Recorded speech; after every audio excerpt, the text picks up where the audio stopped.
الحمد لله نحمده ونستعينه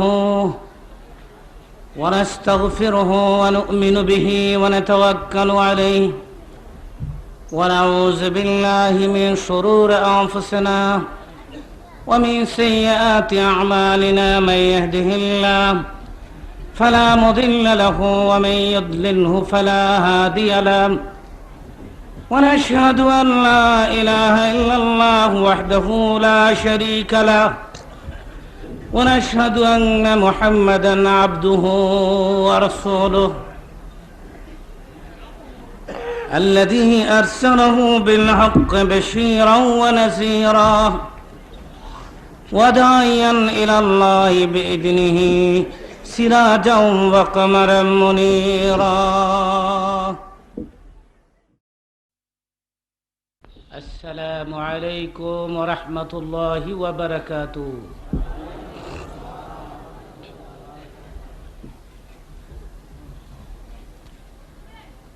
الحمد لله نحمده ونستعينه ونستغفره ونؤمن به ونتوكل عليه ونعوذ بالله من شرور أنفسنا ومن سيئات أعمالنا. من يهده الله فلا مضل له ومن يضلله فلا هادي له. ونشهد أن لا إله إلا الله وحده لا شريك له ونشهد أن محمدا عبده ورسوله الذي أرسله بالحق بشيرا ونذيرا وداعيا إلى الله بإذنه سراجا وقمرا منيرا. فقد قال الله تعالى في كلامه المجيد وفي فرقان الحميد: أعوذ بالله من الشيطان الرجيم. بسم الله الرحمن الرحيم. إن الله وملائكته يصلون على النبي يا أيها الذين آمنوا صلوا عليه وسلموا تسليما. اللهم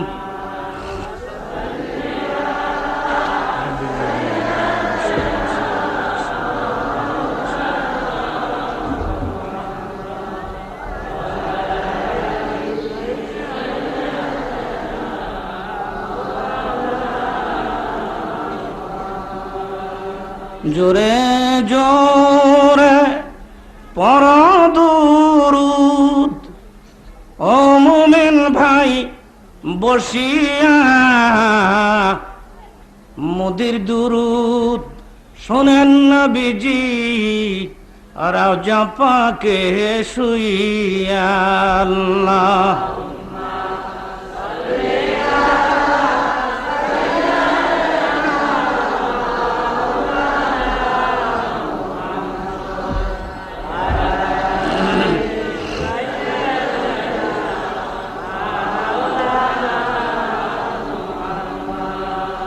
कोई तो जाएगा जन्नत में और कोई जहन्नम में, हम दौड़ेंगे मदीना की तरफ दीवाना मोहम्मद का। अल्लाह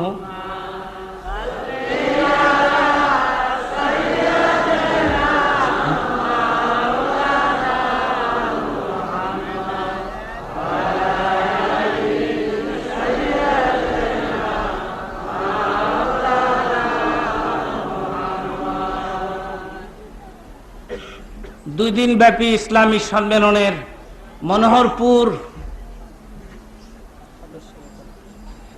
মনোহরপুর এই গ্রামে দুই দিন ব্যাপী ইসলামী সম্মেলনের আজকের সমাপনী এই মুবারক অনুষ্ঠানের শ্রদ্ধেয় সভাপতি,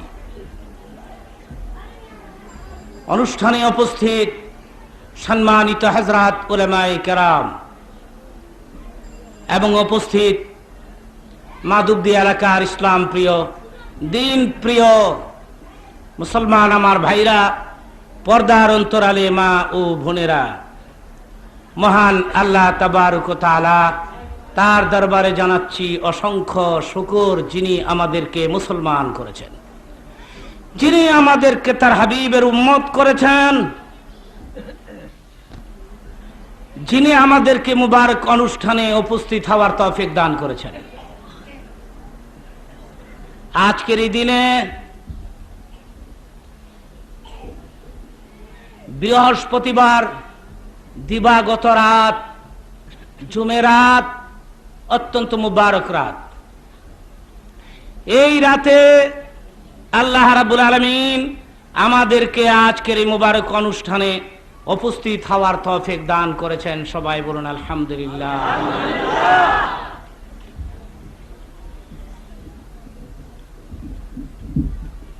গভর্নমেন্টের কাছে ব্যক্তিগতভাবে আমি বলেছিলাম যে শুক্রবার দিন জুমার পরে টেলিভিশনে বই দেওয়া হয়, লোকেরা জুমার নামাজ পড়ে যাবে, ঈদগাহ ময়দানে যাবে, কবরস্থান জিয়ারত করতে যাবে জুমার নামাজ পড়ে, যেখানে তার বাপ মা ঘুমিয়ে আছে কবর জিয়ারতের জন্য। আমি আগের থেকেই গভর্নমেন্টের কাছে বলে আসছিলাম, বিগত গভর্নমেন্ট থেকে শুরু করে জুমার দিন টেলিভিশন থেকে সিনেমার বই উঠিয়ে দেওয়া হোক, পবিত্র জুমার দিন। গভর্নমেন্ট সিদ্ধান্ত নিলেন, উঠাই দিলেন, এটা নিয়ে আসলেন জুমেরাতের মধ্যে। বৃহস্পতিবার দিন দিবাগত রাত, অত্যন্ত মুবারক রাত, এই রাতটা যাতে করে নষ্ট না হয়, এই মুবারক রাত যাতে নষ্ট না হয়, সেজন্য গভর্নমেন্ট সাহেব সিদ্ধান্ত নিলেন বৃহস্পতিবার দিন এশার পরে মাশাআল্লাহ আমরা টেলিভিশনের মধ্যে বাংলা ছায়াছবি প্রদর্শন করব, লোকরা আরামে দেখবে। শুক্রবার দিন অফিস বন্ধ, রেস্ট নিতে পারবে, কমপক্ষে 1টা 2টা পর্যন্ত ঘুমাইতে পারবে, শুক্রবারে ঘুমাতে পারবে 2টা পর্যন্ত, শনিবারে রেস্ট নিবে, রবিবার দিন গিয়ে অফিস করবে। গভর্নমেন্ট সিদ্ধান্ত নিলেন। কদিন আগে এক প্রোগ্রামে আমাকে দাওয়াত দেওয়ার জন্য আসলে আমি বললাম যে বৃহস্পতিবার দিন একটি তারিখ খালি আছে, হুজুর বৃহস্পতিবার দিন চেঞ্জ করে দেন। আমি বললাম কেন, এত সুন্দর দামি রাতে আপনারা ওয়াজ নিবেন না কেন? হুজুর খবর রাখেন না। আমি কি, বৃহস্পতিবার দিন রাত্রে টেলিভিশনে বাংলা ছায়া ছবি ছাড়া হয়, লোকরা আপনার ওয়াজ শুনবে না ছবি দেখবে? চিন্তা করেন। কিন্তু আজকের এই প্রোগ্রাম বৃহস্পতিবার দিন দিবাগত রাত হতে যাচ্ছে, কিন্তু মাহফিলের মধ্যে শ্রোতাদের সংখ্যা কম নয়। টেলিভিশনে বাংলা ছায়াছবি লোকেরা দেখে, কারা দেখে? এরা হলো 3য় শ্রেণীর মানুষ, 3rd ক্লাসের মানুষ, যারা 1st ক্লাস আর 2nd ক্লাসের মানুষ টেলিভিশনে বই দেখে রাত নষ্ট করে না। স্বাস্থ্যের জন্য ঘুমটা যে কত বড় নিয়ামত। এশার নামাজ পড়ে ঘুমিয়ে পড়ে, তবে 1 শ্রেণীর লোকেরা 12:30 1টা পর্যন্ত টেলিভিশনের সামনে বসে থাকে। কিন্তু আজকে টিভির অনুষ্ঠান ত্যাগ করে যারা এই মাহফিলে এসে বসে গেছেন এবং মুনাজাত পর্যন্ত এখানে টিকে থাকবেন, আমি আপনাদেরকে বক্তৃতার শুরুতে আমার আন্তরিক মোবারকবাদ দিচ্ছি। অন্তর উজাড় করে, মন উজাড় করে আমি দোয়া দিচ্ছি।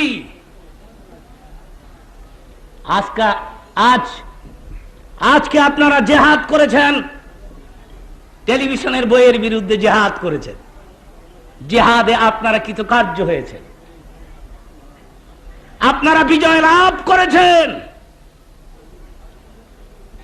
কিয়ামতের ময়দানে আল্লাহ রাব্বুল আলামিনের কাছে বলবেন, টেলিভিশনের অনুষ্ঠান ত্যাগ করে ওয়াজ শুনছিলাম, খোদারে আমার জীবনের এই কাজটা যদি তোমার কাছে ভালো লেগে থাকে তাহলে তুমি ইচ্ছে করলে আমাকে মাফ করে দিতে পারো। হয়তো আজকের এই কাজটি আল্লাহর কাছে ভালো লেগেছে এবং ভালো লাগবে, একে জরিয়া করে আল্লাহ জীবনের সমস্ত গুনাহ খাতা মাফ করে দিবেন।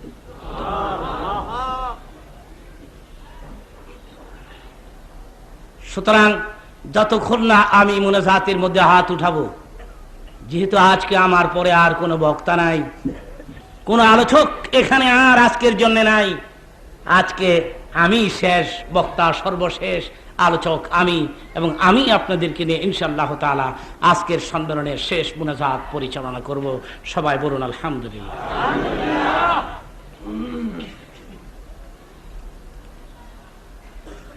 বহু মহিলারা আজকে চারদিক থেকে আলোচনা শোনার জন্য অপেক্ষা করছেন। টেলিভিশন দেখার ব্যাপারে মহিলারা খুব বেশি পটু, পুরুষেরা না দেখলেও লেডিসেরা, মহিলারা টিভির অনুষ্ঠান না দেখলে ঘুম হয় না। স্বামী ঘুমায় থাকে, স্ত্রী টিভির দিকে বড় বড় চোখ করে তাকায় থাকে। কিন্তু আজকে এলাকার মহিলারা পর্যন্ত এসে গেছে আজকের বিশেষ মুনাজাতে অংশগ্রহণ করার জন্য। চিৎকার মেরে বলেন আলহামদুলিল্লাহ। আমি আমার মাদেরকে কিছু নসিহত করব আজকের আলোচনায়।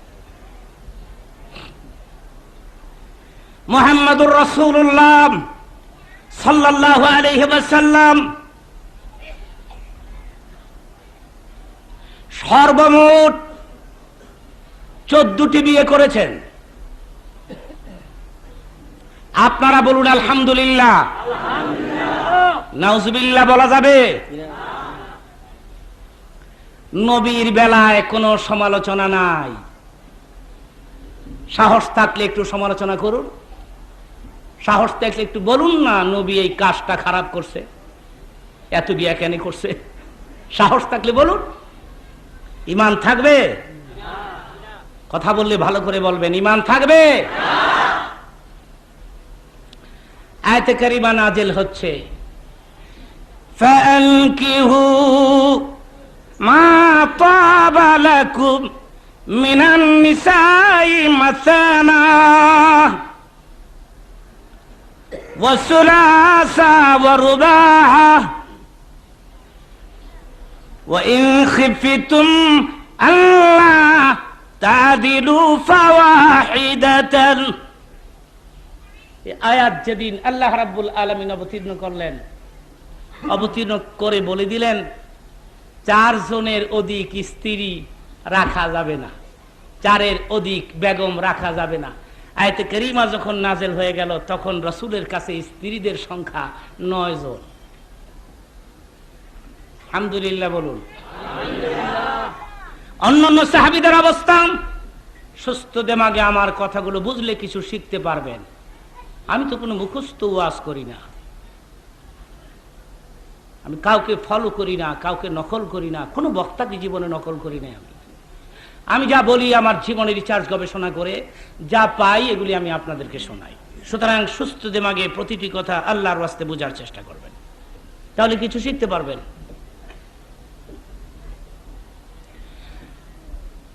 সাহাবীদের স্ত্রীদের সংখ্যা 4-এর অধিক। অধিকাংশ সাহাবী 5 জন, 6 জন, 7 জন করে স্ত্রী। আয়াতে কারিমা যখন নাযিল করা হলো সাহাবীরা 4 জন রেখে বাকি স্ত্রী তালাক দিয়ে দিলেন, কারণ 4-এর অধিক স্ত্রী রাখা যাচ্ছে না, আল্লাহর ঘোষণা আসছে। সুতরাং 5, 6 জন, 2 জন, 3 জন যে বেশি ওগুলাকে ওনারা তালাক দিয়ে দিলেন। নবীও কি তালাক দিবেন? কথা বলেন না কেন? কি করবেন? উনি কোরআনের আমল করবেন না? একটা খুঁজি না, রাইট। এই ছেলের উত্তর ঠিক আছে, উত্তরটা ঠিকই দিয়েছে, বুঝুক আর না বুঝুক। ব্রাদার ইসলাম, সাহাবায়ে কেরাম লা ইলাহা ইল্লাল্লাহ, জোরে লা ইলাহা ইল্লাল্লাহ। সালাম, বসে। লা ইলাহা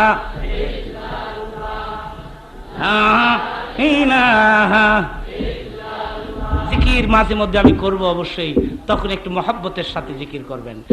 ইল্লাল্লাহর ধাক্কাটা একটু জোরে, লা ইলাহা ইল্লাল্লাহ, লা ইলাহা ইল্লাল্লাহ, লা ইলাহা ইল্লাল্লাহ, লা ইলাহা ইল্লাল্লাহ, লা ইলাহা ইল্লাল্লাহ। আলহামদুলিল্লাহ, সবাই বলুন আলহামদুলিল্লাহ। অন্যান্য সাহাবীরা 4-এর অধিক স্ত্রী তালাক দিয়ে দিলেন। কোরআনের আয়াত নাযিল হয়েছে 4-এর অধিক, 4 জনের বেশি বেগম রাখা যাবে না। তালাক দিয়ে সাহাবীরা পরিষ্কার হয়ে গেলেন। কিন্তু মুহাম্মদ সাল্লাল্লাহু আলাইহি ওয়াসাল্লামের স্ত্রীদের সংখ্যা তখন 9 জন। উনি তালাক দিবেন কেমনে? উনি কাকে তালাক দিবেন? কোন বিবিকে তালাক দিবেন? এটা হয় না, নবীর বেলা এটা হয় না। চিল্লায় বলেন মারহাবা।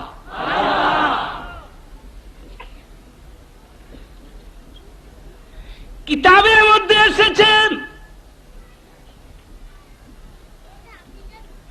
আল্লাহ রাব্বুল আলামিন বলে দিয়েছেন, বন্ধুরে তোমার স্ত্রীরা হচ্ছে দুনিয়ার সমস্ত মুসলমানদের মা। মা কি বিয়ে করা যায়? এদিকে আপনাদের এদিকে মাকে আপনি বিয়ে করবেন কেমনে? আরে বন্ধুরে তোমার স্ত্রীগণ দুনিয়ার মুসলমানদের মা, উম্মাহাতুল মুসলিমিন। তুমি যদি তোমার স্ত্রীকে তালাক দিয়ে দাও, কে বিয়ে করবে রে বন্ধু? মহিলাটি মুসলমানদের মা, কে তার বিয়ে করবে? তার গার্জিয়ান কে হবে? সুতরাং কোরআন শরীফের আয়াত আপনার বেলায় প্রযোজ্য নয়। আপনার কাছে 9টা থাক, 9 জন থাক আপনার কাছে, বলুন আলহামদুলিল্লাহ।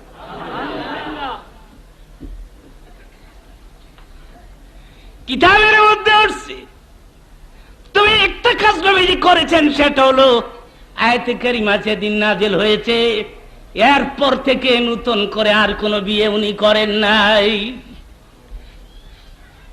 বিয়ে যা করার আগেই নবী করে ফেলেছেন। কিছু লোকেরা মন্তব্য করেছে মুহাম্মদ সাল্লাল্লাহু আলাইহি ওয়াসাল্লামের বিরুদ্ধে, মুহাম্মদ সাল্লাল্লাহু আলাইহি ওয়াসাল্লামের নাকি যৌবন শক্তি খুব বেশি ছিল, কাম্য ভার যেটাকে বলা হয় সেটাকে কন্ট্রোল করার জন্য এতগুলো বিয়ে করেছেন। চিৎকার মেরে বলে নাউজুবিল্লাহ। এই মন্তব্য করেছে কারা? যারা ইহুদি, খ্রিস্টান, বৌদ্ধ, নাসারা, কাফের, নাস্তিকেরা এই ফালতু মন্তব্য করেছে মুহাম্মদুর রাসূলুল্লাহ সাল্লাল্লাহু আলাইহি ওয়াসাল্লামের বিরুদ্ধে। 4-এর অধিক বিয়ে করা যাবে না।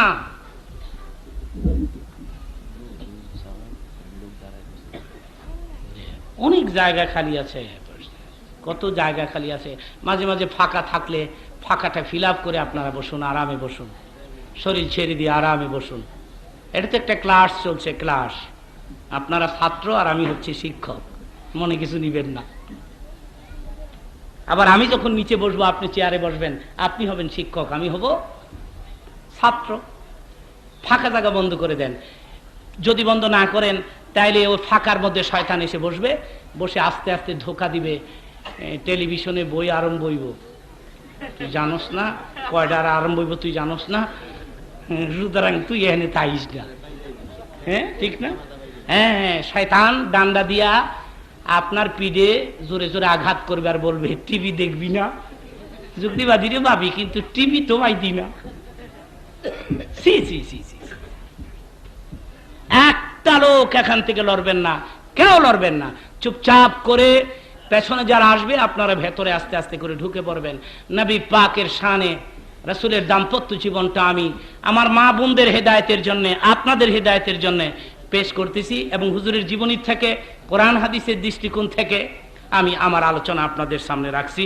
আলহামদুলিল্লাহ, আলহামদুলিল্লাহ রাব্বিল আলামিন। আমার ভাইরা, এক একটা পুরুষ 4 জন করে বিয়ে করতে পারবে, 4 জন মহিলা বিয়ে করতে পারবে। মাধবদী মনোহরপুর এলাকার মহিলারা বলবে উনি আমাদের ওয়াজ কি করবেন, একের প্রথমেই 4 জন দিয়ে স্টার্ট দিছে, আমারে একাই পালতে পারে না আর উনি বলে যাচ্ছেন আরো 3 জন বিয়ে করার জন্য। আমি কোরআনে পাকের ব্যাখ্যা দিচ্ছি, আপনারা বুঝার চেষ্টা করুন। 4 জন বিয়ে করতে পারবে কারা? সবাই পারবে না। 4টা বিয়ের জন্য কমপক্ষে 3টা গুণ থাকতে হবে।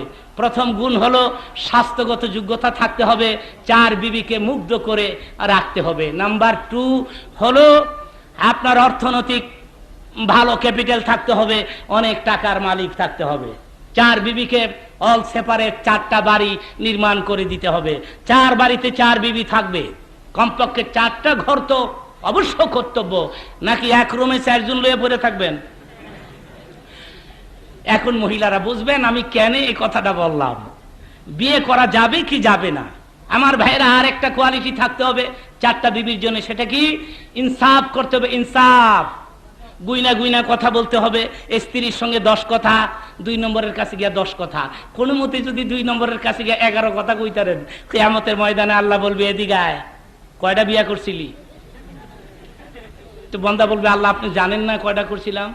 আরে জাহেলের বাচ্চা, আমি তো জানি, তোর মুখ থেকে শুনতে চাই। আল্লাহ দোয়ারে হেন, আমি তো 4টা করছিলাম। তো 4টার তো পারমিশনই আছে বেটা, বলতো করস নাই, কেমন করে চালাইছিলি?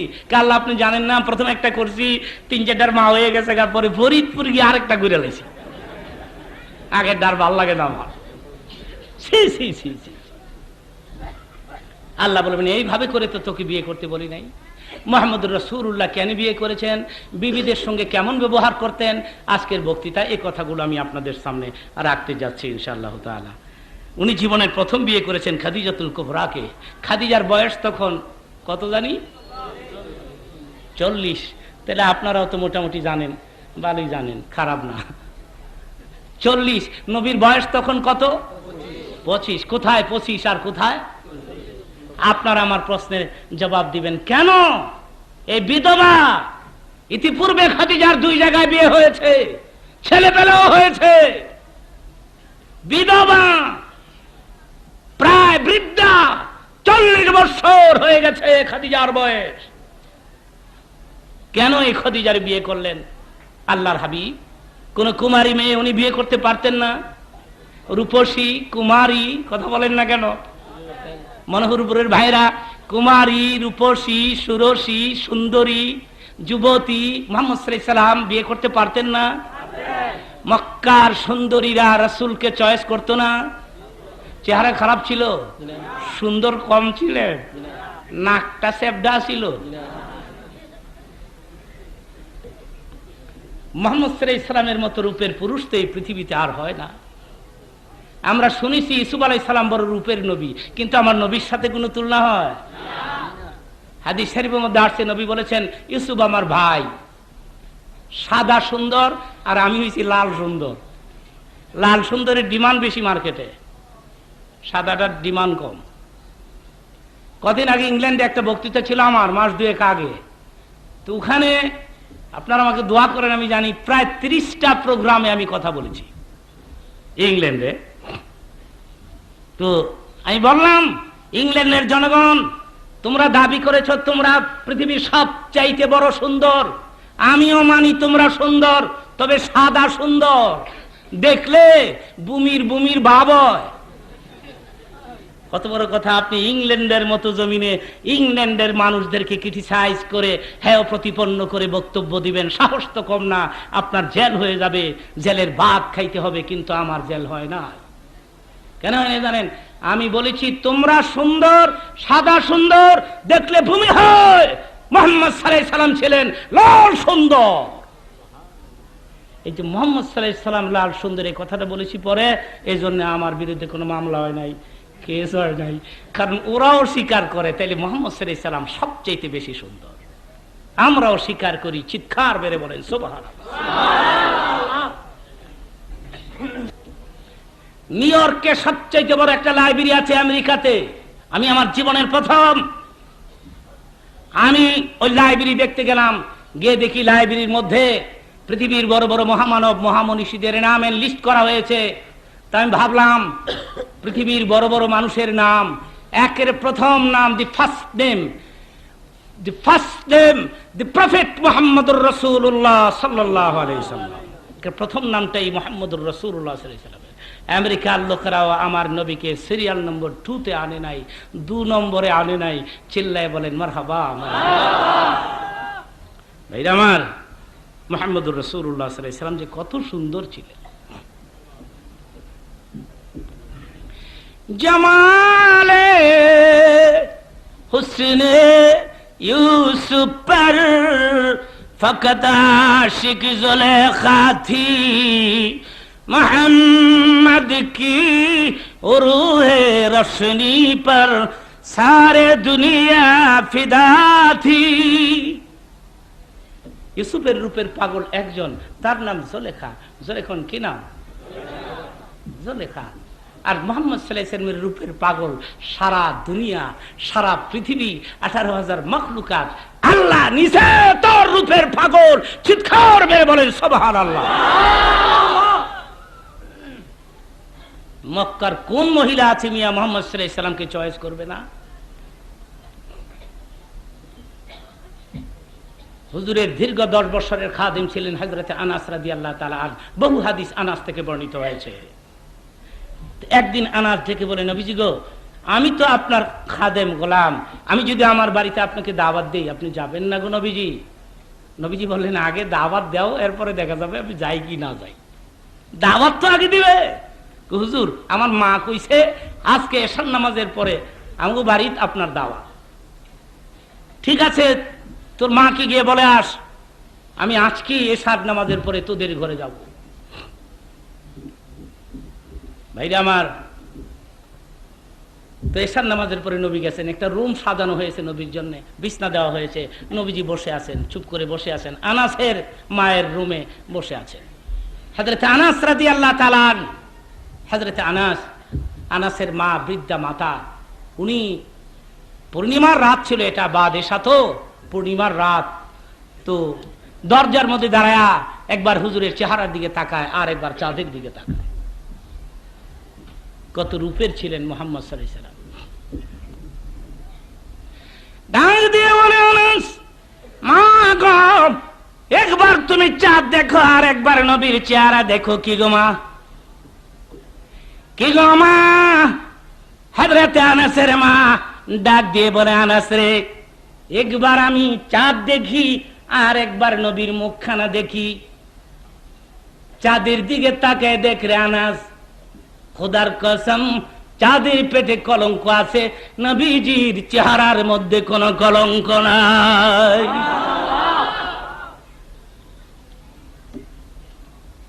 এরপরেও খাদিজাতুল কুবরাকে কেন বিয়ে করলেন আমি বলছি, আপনারা শুনুন। নবী তখন চাচার বাড়িতে থাকেন, আবু তালিবের বাড়িতে। আবু তালিব ডাক ডেকে বলছে, তুই মনে কিছু না নিলে তোর একটা চাকরির ব্যবস্থা করিস, তুই বেকার মানুষ তো মোহাম্মদ আমিন, একটু চাকরির কাজের ম্যানেজ করি। তো বললেন ঠিক আছে করেন। তো ভাতিজারে সাথে করে নিয়ে গেছে খদিজার বাড়িতে। তো ভাতিজারে বাইরে দাঁড় করায় ভেতরে প্রবেশ করে ডেকে বলছে, আবু তালিব ডেকে বলছে, খাদিজা তুমি আমার ভাতিজার নাম শুনছ না? খদিজা বলে, কোন ভাতিজা? আপনার তো বহু ভাতিজা আছে, কোন ভাতিজার নাম আমি শুনবো? মোহাম্মদ আমিন। খাদিজা বলে, মোহাম্মদ আমিনের কি হয়েছে? না কিছু হয় নাই। খাদিজা বলে, এ তো বহুল পরিচিত নাম, এই নাম জানে না মক্কাতে এমন কেউ নাই। জোরে কোন সুবহানাল্লাহ। কেন মোহাম্মদ আমিন, মোহাম্মদ আমিনের কি ব্যাপার, কি পারপাস কি, কিছু বলবেন আমার কাছে? বেকার তো, কোনো কাজ টাজ করে না। তো তোমার বাড়িতে কত ছেলেরাই তো কাজ করে, কাজের ম্যানেজ করে দিলে। তো খাদিজা বলে, মনে কিছু নেবেন না, আপনারা শরীফ বংশের মানুষ, আপনাদের সাথে কথা বলতে ভয় হয়, মনে কিছু নেবেন না, আপনার ভাতিজা কি রাখালের কাজ করবে? প্রথম দেখে বলেছে লেখাপড়া করেছে কি পর্যন্ত? চাচা কয় লেখাপড়া তো করে নাই, লেখাপড়া জানে না, লেখাপড়া জানলে আমি ভালো একটা পোস্টে চাকরি দিতে পারতাম। কি হয়েছে, লেখাপড়া করে নাই, তাতে কি হয়েছে? আমার নবী কি মূর্খ নাকি? জোরে বলেন, মূর্খ নাকি? মূর্খ বলা যাবে? আমার নবী একটা ইউনিভার্সিটিতে লেখাপড়া করেছেন, সে ইউনিভার্সিটি শিক্ষক একজন, ছাত্র একজন। শিক্ষকটিকে ছাত্রটি মুহাম্মদুর রাসূলুল্লাহ। ইউনিভার্সিটি কোথায়? হেরা পর্বতের গুহা। চিল্লায় বলেন সুবহানাল্লাহ। সেজন্য নবী বলেছেন ফাআল্লামানি রাব্বি আহসানা তালিমি, আমার খোদা নিজে আমাকে উন্নত মানের শিক্ষা প্রদান করেছেন। সুতরাং পৃথিবীর সবচাইতে শিক্ষিত, বড় শিক্ষিত হবেন মুহাম্মদুর রাসূলুল্লাহ, সবচাইতে বড় দার্শনিক, সবচাইতে বড় পণ্ডিত। লেখাপড়া জানলে ভালো একটা পোস্টে চাকরি দিতে পারতাম। লেখাপড়া তো জানে না, মনে কিছু নিবেন না, আপনার ভাতিজাকে রাখালের কাজ করবে? তো চাচা ডেকে বলে, বাইরে তো দাঁড়িয়ে রয়েছে, আমি একটু জিজ্ঞাসা করে আসি। তো গিয়া বলে, ভাতিজা রে, মনে কিছু নিস না, তুই কি রাখালের কাজ করবি? হুজুর সাল্লাল্লাহু আলাইহি ওয়াসাল্লাম ডাক দিয়ে বললেন, চাচা গো, রাখালি করতে কেন জানি আমার মন চায়। হাদিস শরীফে নবী বলেছেন, পৃথিবীর এমন কোন নবী নাই আল্লাহ যাদেরকে রাখাল বানান নাই। জোরে কোন সুবহানাল্লাহ। আহারে, তাহলে মুহাম্মদ সাল্লাল্লাহু আলাইহি ওয়াসাল্লামকে রাখাল বানাতে হবে কিনা? জোরে কর। এক নজরে দেখার জন্য রুম থেকে বের হয়ে গেলাম, যাইয়া দেখি আকাশের এক খণ্ড মেঘ, আকাশের এক টুকরা মেঘ আমার স্বামীর উপরে ছায়া প্রদান করতেছে। সূর্যের তাপ তার গায়ের মধ্যে লাগে না। কি মনে করলেন মিয়া মুহাম্মদ সাল্লাল্লাহু আলাইহি ওয়াসাল্লামকে? আশ্চর্য হয়ে গেলাম আমি, খাদিজাম ব্যাপারে কি? নিশ্চয় আমি আমার রুমের মধ্যে চাকরি দিয়ে দিলাম। পৃথিবীর সবচাইতে দামি শ্রমিক মুহাম্মদুর রাসূলুল্লাহ সাল্লাল্লাহু। দুনিয়ার শ্রমিকেরা বলে আমাদের কোনো মূল্য নাই। নবী বলেছেন, কে মূল্য না? কে বলেছে তোমাদের মূল্য নাই? আমি শ্রমিক না? আমি কাজ করি নাই? দুনিয়ার শ্রমিকেরা শ্রমের মূল্যায়ন করো, করে কারখানায়, মিল ফ্যাক্টরিতে। মালিককে ধোঁকা দিও না, মিল মালিককে ধোঁকা দিও না। প্রোডাকশন বৃদ্ধি করো, বলে কারখানায় কাজ করতে গিয়া নিজের মালিককে ধোঁকা দিও না, ঠগাইও না। যদি তাই না করো রে, আমি নবী বলি দিলাম, কিয়ামতের ময়দানে তোমাদের হাসর আমি শ্রমিক মুহাম্মদুর রাসূলুল্লাহ সাল্লাল্লাহু আলাইহি সাল্লামের সঙ্গে হয়ে যাবে।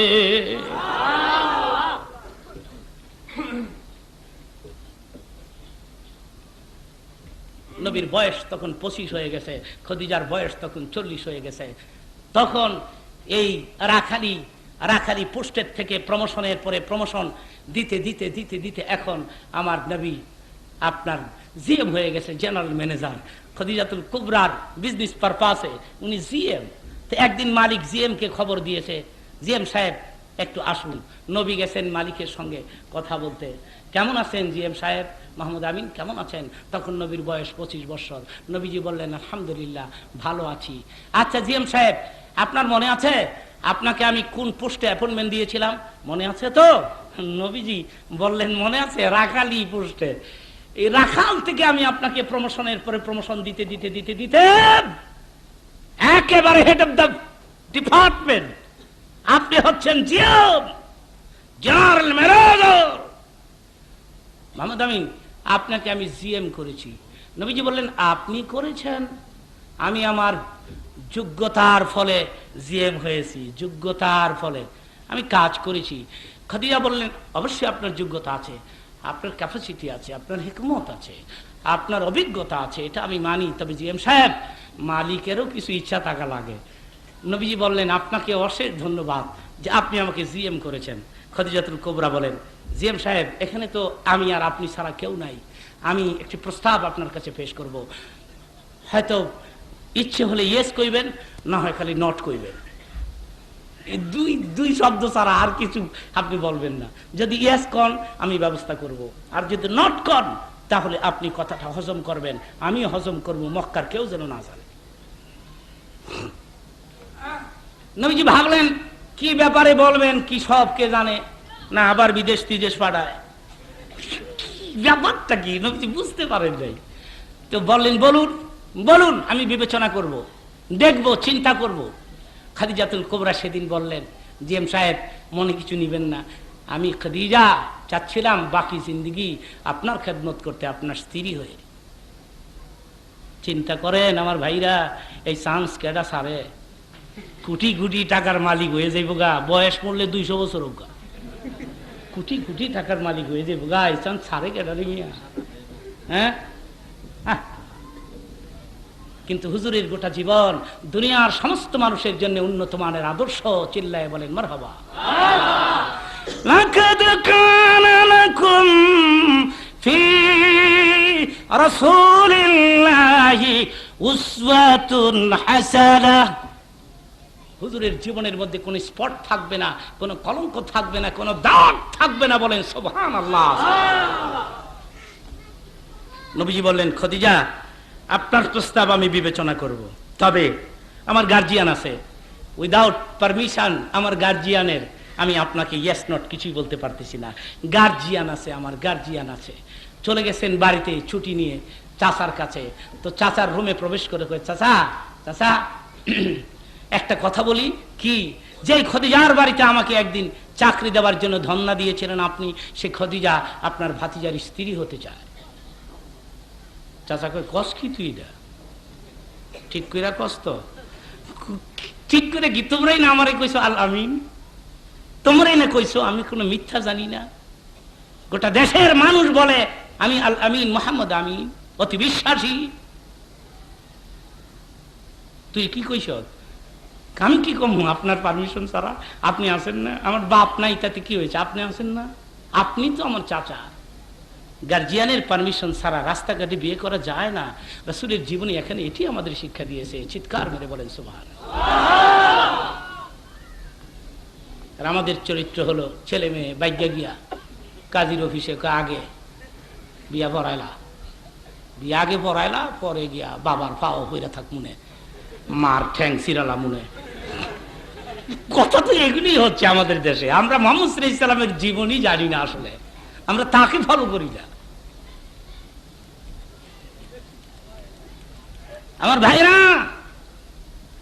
যুবকদের বলছি, যুবকেরা তোমরা তো বেশি আসো আমার নাম শুনলে, তোমাদেরই বলছি, বাপ মা পছন্দ করে কালো মেয়েও যদি তোমাকে বিয়ে দেয়, তোমার দাম্পত্য জীবন সুখের হবে মিয়া, আমি বলছি। কিন্তু আজকালকার ছেলেরা, বাপ কয় নিজে দেখেছি মেয়েটা কালো হইলে কি হইব, যে কোরআন শরীফ পড়ছে রে বাবা, তুই রাজি হয়ে যে গিয়া মেয়েটা তোকে বিয়ে করাই নিয়ে আসি, শুনছে যে কালো, সেই জন্য বাপেরে কয় নো লাইক, নো লাইক, দরকার হইলে আমনে করেন গা। হুজুরের জীবনে আমাদেরকে কি শিক্ষা দিচ্ছে আপনারা শুনুন। আবু তালিব ডেকে বলে, খদিজা তোর স্ত্রী হতে চায়। জি। তুই ইয়েস নট কিছু কস নাই? না, এ বিয়ে হবে না। কত অধিকার রাখে চাচা ভাতিজার উপরে। সুবহানাল্লাহ, সুবহানাল্লাহ। এ বিয়ে হবে না। আমি আমার ভাতিজারে বিধবা মহিলা বিয়ে করাবো না। কেন? কুমারী মেয়ের অভাব, এদেশে কুমারী মেয়ের অভাব। 40 বছর বয়স, এ বিয়ে হবে না।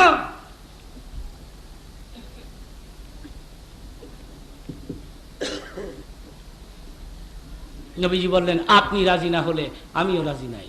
আমি যাইয়া শুধু নট বলে দিব, নট। সুবহানাল্লাহ, সুবহানাল্লাহ।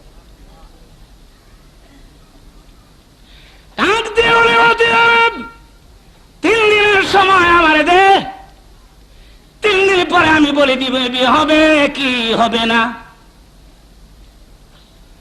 3 দিন পরে ডাক দিয়ে বলে ভাতিজা রে, এ বিয়ে হবে রে ভাতিজা। নবী ডেকে বলে তুমি কও হবে না, তুমি কও হবে, সব প্যাচ তুমি লাগাও। এই 3 দিন আগে কইলা বিয়ে হবে না, আবার আজকে তুমি কও হবে বিয়া। কেন হবে গো চাচা, কেন হবে? আমি খাদিজাকে কেন বিয়ে করব? আহা,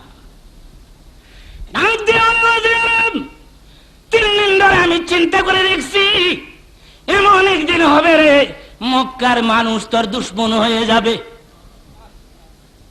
আমি বুঝি না, আমি তো ভালো মন্দ কিছু বুঝি। সেই দিন হয়তো আমি তোর কাছে থাকবো না, থাকলে তো থাকলাম। সেই দিন খাদিজা লক্ষ লক্ষ টাকারে তোর পিছনে বিরাট বড় উপকার করবে। বিয়ে হয়ে গেল। এই বিয়ের পেছনে আল্লাহর ইঙ্গিত ছিল, জোরে কোন সুবহানাল্লাহ। আল্লাহ নিজেই বলেছেন, কি বলেছেন? ওয়াজাদাকা ইলান ফাআগানা, আমি তোমাকে আইল পেয়েছি। আইল শব্দের অর্থ হলো এমটি পকেট। এমটি পকেট মানে শূন্য পকেট, খালি পকেট, সম্বলবিহীন। দিলকে মাঝে মধ্যে নরম করে দিবেন, কিছু হৃদয় বিদারক চিত্র চলে আসবে সামনে, অপেক্ষা করতে থাকুন, কথা বুঝার চেষ্টা করুন, বুঝার চেষ্টা করুন। কেউ কারো দিকে তাকাবেন না। জলসার মধ্যে খোদার রহমত নাযিল হচ্ছে।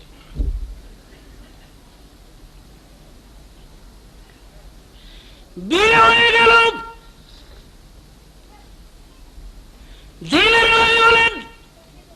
দীর্ঘ 25 বছর পর্যন্ত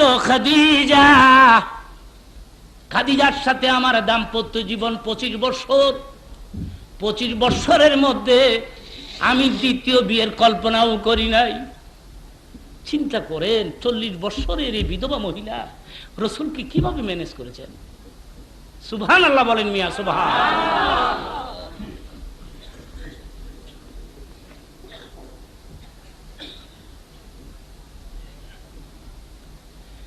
দিনের নবী বলেন লক্ষ লক্ষ টাকা হাতে করে খাদিজা আমার স্ত্রী হয়েছে, কিন্তু 25 বছরের মধ্যে আমার অন্তরে কোনদিন দুঃখ দেন নাই।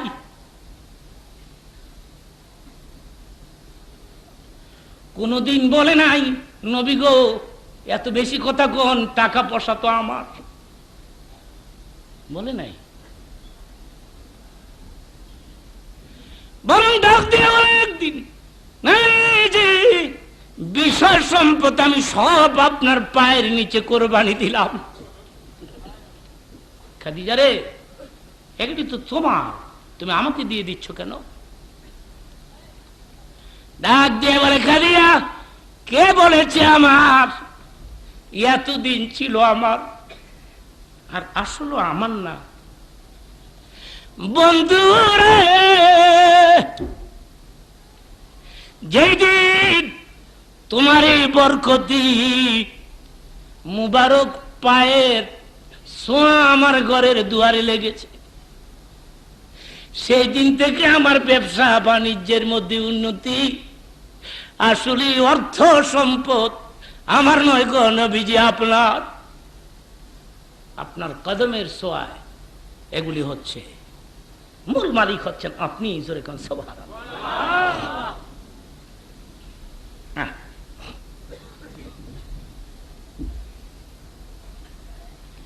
লা ইলাহা ইল্লাল্লাহ, জোরে লা ইলাহা ইল্লাল্লাহ, লা ইলাহা ইল্লাল্লাহ, লা ইলাহা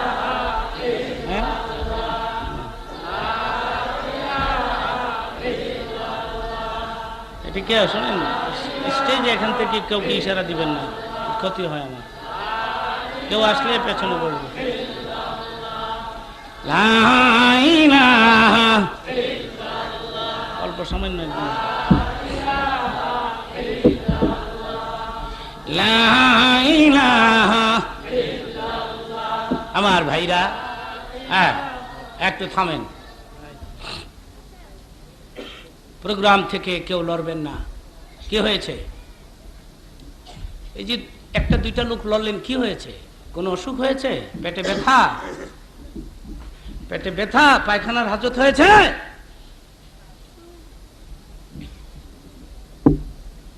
পাগলামি করবেন না, এগুলি পছন্দ করি না আমি, আর এই জন্য লম্বা ওয়াজ করি না। কথা তুলে ফেলেছি, কথাগুলো শোনেন, এরপরে এখান থেকে কেউ লড়বেন না। বিড়ি সিগারেটের জন্য বাইরে যাবেন না। সিগারেটের নেশা এত বেশি হয়ে গেল যে রাসূলের জীবনের কোনো মূল্য নেই আপনার কাছে, নবী জীবনের কোনো মূল্য নয়। নড়াচড়ি করবেন না মাহফিল থেকে। একেবারে ছোট্ট ছেলেবেলারা যারা আসছো, এই জন্য একেবারে ছোট্ট বাচ্চাদেরকে মাহফিলে সামনে বসতেই দেওয়া উচিত না। আমার ভাইরা চুপ থাকবেন, সরল সহজ ভাষায় আমি কথা বলি, এগুলি বাচ্চারাও বুঝে। নবীজির শানে মঞ্চে কেউ লড়াচড়ি করবেন না। কেউ আসলে পেছন দিক থেকে নিয়ে আসবেন, বসতে দিবেন, এমন কোন ক্ষতি করবেন না। আমার দুরূদ শরীফ পাঠ করেন। আল্লাহুম্মা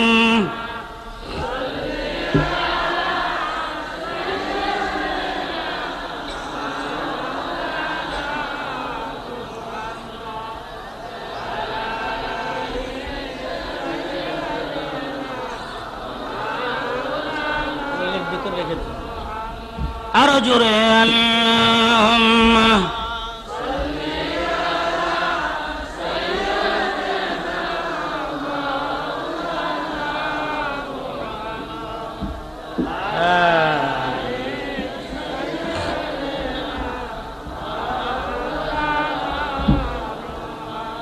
কোথায় আবু বকর, কোথায় ওমর, কোথায় ওসমান, এ কোথায় আলী, তোমাদের বিহলে আজকের ইসলাম মদিনার বুকে যায় গো চলি।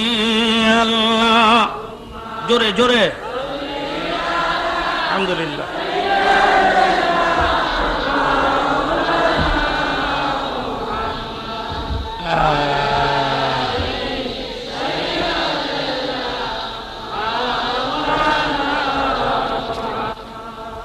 নবীর নামে যারা দিল ভাই এ জগতে কাঁদে না, রোজা হাসরে ভাইজান তারা নবীর দেখা পাবে না।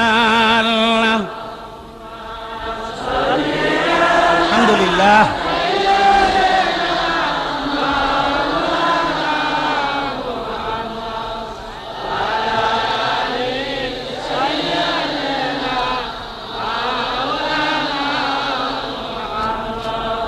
সবাই বলেন আলহামদুলিল্লাহ। খদিজার সাথে রাসূলের দাম্পত্য জীবন 25 বছর। কয় বছর বলুন? 25 বছরের মধ্যে রাসূল সেকেন্ড ম্যারেজ করবেন দূরের কথা, সেকেন্ড ম্যারেজের কল্পনাও করেন নাই। খদিজা একাই রাসূলের অল সাইড মেকআপ করতে সক্ষম ছিলেন, বলুন মারহাবা।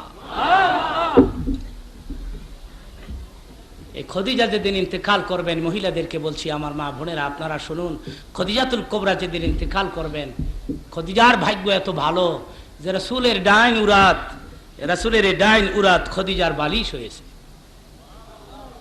খদিজা শটান দেহে পড়ে আছে, লম্বা হয়ে পড়ে আছে। খদিজার শ্বাস নিঃশ্বাস বন্ধ হয়ে আসতেছে।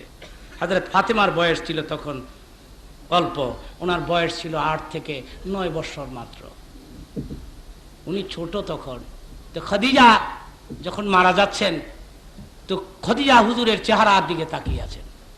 তো এক ফাঁকে নবী ডাক দিয়ে বললেন, খদিজা রে, তুমি আমার দিকে তাকিয়ে আছো? খদিজা বলে, হুজুর এই মুখ এই চেহারা দেখে আমার তৃপ্তি মিটে নাই। সুবহানাল্লাহ সুবহানাল্লাহ।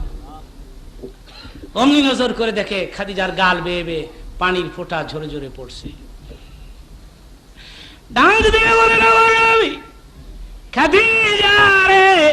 আল্লাহ তাআলা নিজে তোমাকে সালাম পাঠিয়েছে। সুবহানাল্লাহ, সুবহানাল্লাহ। খাদিজা, তোমার তো কোনো দুঃখ নাই, তুমি কাঁদবে কেন? খাদিজা রে, আল্লাহ নিজে অনেক সময় তোমাকে সালাম পাঠিয়েছে। জিবরাইলকে বলে দিয়েছেন আল্লাহ, জিবরিল রে, আমার বন্ধুরে যে আমার সালাম বইল, বন্ধুর পাশে খদিজা বসে আছে, তারেও আমার সালাম দিও। মেরাজের রাতে জিবরিল ফেরেশতা নবীরে বললেন, নবীজি গো, খাদিজারে খুব বেশি ভালোবাসেন না? দেখে বলেন, কি হয়েছে জিবরিল তোমার? কেন? খাদিজা বেহেশতের যে রুমে থাকবেন, সেই রুমটা কি আপনি দেখবেন? নবী বলেন, জিবরিল রে, আমার খাদিজা বেহেশতের কোন রুমে থাকবো, আমি দেখবো সেই রুম। মেরাজের রাতে জিবরিল রে, কোন রুমে, কোন কামরার মধ্যে আমার খাদিজা থাকবে জিবরিল? সেজন্য হযরত আয়েশা সিদ্দিকাকে ডেকে বলে, আয়েশা রে, খাদিজার সাথে কোন তুলনা দিও না। মেরাজের রাতে আমার খাদিজা বেহেশতের যেই রুমে থাকবে আমি নিজের চোখে দেখে এসেছি।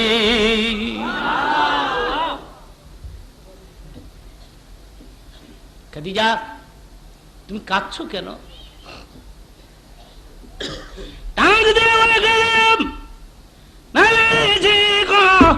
এতদিন মক্কা নগরে আমি নিজে পাহারা দিয়ে দিয়ে আপনাকে দেখে রেখেছি। আমি মরে গেলে কে পাহারা দিবে সে চিন্তায় আমি কাঁদি।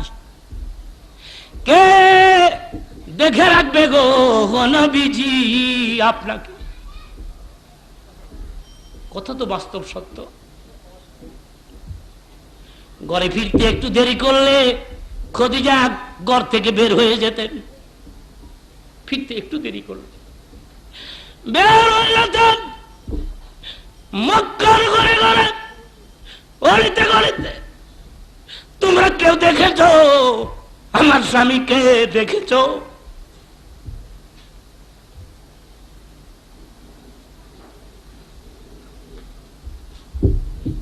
ঘরে ফিরতে দেরি করলাম, পাগলের মতো হয়ে যাচ্ছেন। নবী আসতে বলতেন, কেন দেরি করেন ঘরে ফিরতে? আমার কষ্ট হয়। সিরিয়াসলি আমি কষ্ট পাই গো নবীজি। এতদিন আমি মক্কা নগরে আপনাকে দেখে দেখে রেখেছি। আমি মরে গেলে কে পাহারা দিবে, কে দেখে রাখবে গো নবীজি? সেজন্য আমি কাঁদি। মহিলারা আমার এই আলোচনার থেকে কি শিখবেন আমি বুঝি না। কিছু শিখার থাকলে আপনারা ইবরাত হাসিল করুন, নসিহত ইখতিয়ার করুন।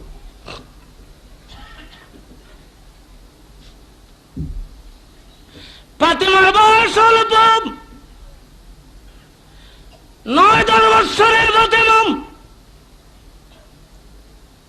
ডাক দিয়ে বলে, মা গো, কাইদো না গো মা, তুমি মরে গেলে আমি আমার বাবার পাহারাদার হয়ে যাব। আমি দেখে রাখবো আমার এতিম বাবা। নবী ডাক দিয়ে বলেন, খাদিজা রে, এখন আর আপনার কোনো চিন্তা নাই, আপনার মেয়ে আমাকে দেখে রাখবে। সুবহানাল্লাহ, সুবহানাল্লাহ। আমার মেয়ে দেখে রাখবে, কোনো অসুবিধা নাই, আপনি আর কাঁদবেন না। হুজুরের জীবনের থেকে আমি আমার আলোচনা রাখছি। ঠিক মায়ের মতো স্বামী ঘরে ফিরতে দেরি করলে যেভাবে মা স্বামীর সন্তানে বের হয়ে যেত, ঠিক মায়ের মতো মাকে ফলো করেছে। বাবা ঘরে ফিরতে দেরি করলে মায়ের মতো পিতার সন্ধানে বের হয়ে যেতেন ফাতেমা। পথে ঘাটে যাকেই দেখতেন, আমার আব্বাকে দেখেছেন? আমার আব্বাকে।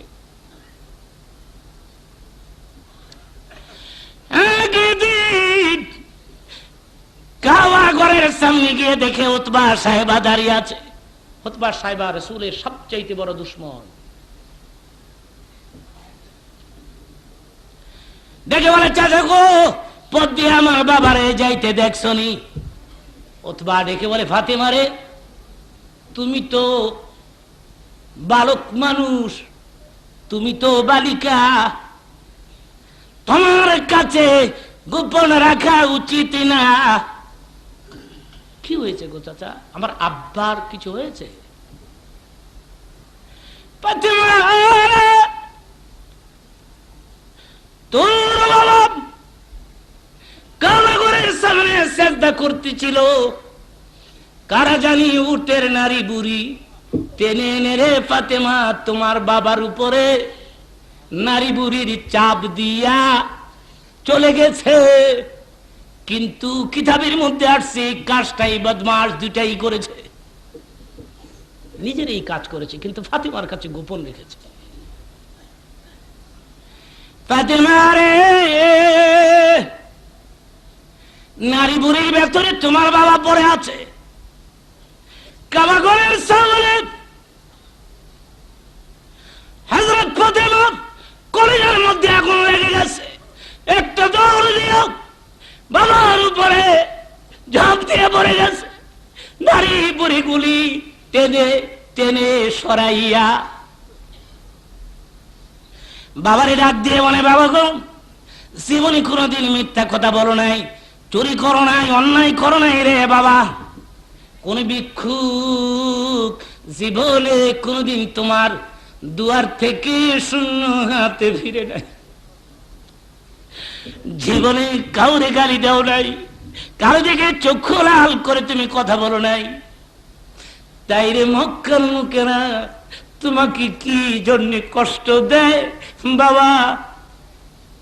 মরা উটের নারী বুড়ি তোমার উপরে চাপ দিয়ে চলে আসে। কয়েকদিন আগে আমার মা আমার এতিম করে চলে গেছে গো বাবা। তুমি যদি নারী বুড়ির ভেতরে পড়ে চিরবিদায় হইতা, তুমিও যদি আজকে মরে যাইতা এই মক্কা নগরে, আমি বাবা বলে কারে ডাক দিতাম, কার বুকে আমি ঘুমাইতাম, মা মা বলে আমার কে ডাকতো? ভালো তো গো আমার বাবা, মক্কার লোকেরা তোমার এখানে কষ্ট দেয়, কেন আমার এতিম বাবারে কষ্ট দেয়?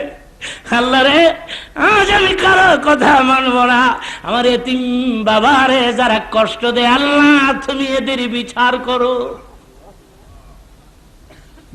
ফাতেমার এক একটা মুনাজাতের যে ডিমান্ড, কত মুনাজাত তো কবুল হয়েই যাবে। ঠিক ওই সময় ফাতেমাকে দুই হাতে বাড়ায়া বুকের মধ্যে জড়াই ডেকে বলে, মারে না রে মা, হয় না রে মা, তুই যদি বদদুয়া করস, তোর বাবা যদি একবার আমিন কয়, একবার যদি আমিন কয় রে মা, এই মক্কাতে আগুন লেগে যাবে, মক্কার মানুষগুলো সব মরে যাবে। সবই যদি মরে যায় রে মা, কাদের কাছে আমি নবী ওই মধুর কালেমার দাওয়াত দিব না।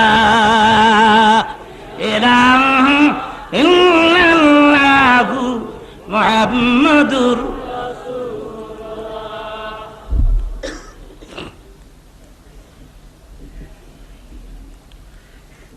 বড় আদরের ফাতেমা। এটা কিতাবের মধ্যে আসছে, প্রতি 24 ঘন্টা একবার ফাতেমাকে না দেখলে রাসূলের ঘুম হইত না। কি মনে করেছেন? বড় আদরে। হাদিসের মধ্যে আসছে, কোথাও বিদায় হয়ে গেলেন, শেষ বিদায় উনি ফাতেমার কাছ থেকে নিতেন। সফর করিয়া আসিয়া প্রথম উনি ফাতেমার সাক্ষাৎ দিতেন। কত ভালোবাসেন! একটা চিত্র আমি আমার আলোচনা এখন আপনাদের সামনে তুলে ধরব, অত্যন্ত হৃদয় বিদারক। কিতাবের মধ্যে আসছে, আমার নবী একবার 3 দিনের উপবাস, 3 দিন ধরে কোনো খানা নাই, রাসূলের মুখে পেটের চামড়া পিঠের সঙ্গে লেগে গেছে।